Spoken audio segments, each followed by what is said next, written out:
New in tonight's COVID-19 Watch for You, a lag in COVID-19 deaths might not be as good as you think as America surpasses 700,000 COVID-19 deaths here in Tennessee.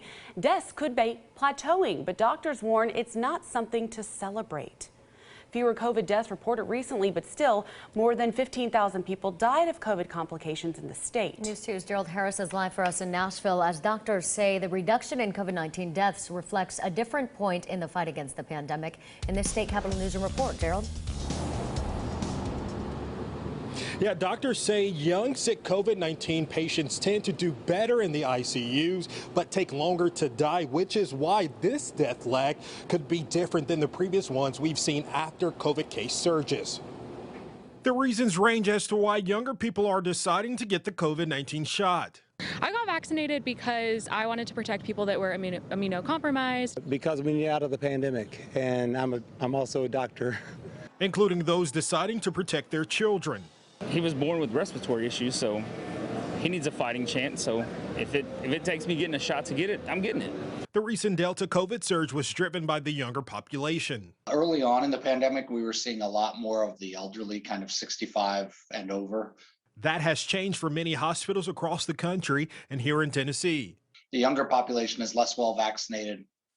They're getting the virus.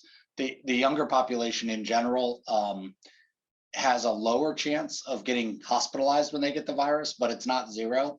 And so we're seeing some younger patients and they're sick. And many of the younger patients are hospitalized longer. The younger people who end up dying tend to have a longer ICU course before they die, as opposed to the older people. And so with more younger people in the hospital, more younger people in the ICU, we're seeing a longer delay in our death counts. Dr. Rice, who has been working the COVID front lines at Vanderbilt University Medical Center since the start, says that the younger population includes a wide age range. We talk about people over the age of 65, the elderly, and how they're at risk and a little bit frail and that sort of stuff. And that age right below them, sort of that 40 to 60-year-olds, are at a higher risk than the 20 to 40-year-olds for sure.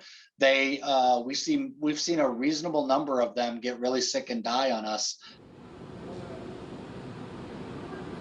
And Dr. Rice also says he's seen COVID patients as young as 20 die. Coming up at 5, we tell you why doctors like him say it's important to be upfront with young people to say, hey, you tend to not get as sick, but why is vaccination important to you? We'll find out that at 5. Reporting in downtown Nashville, Gerald Harris, News 2.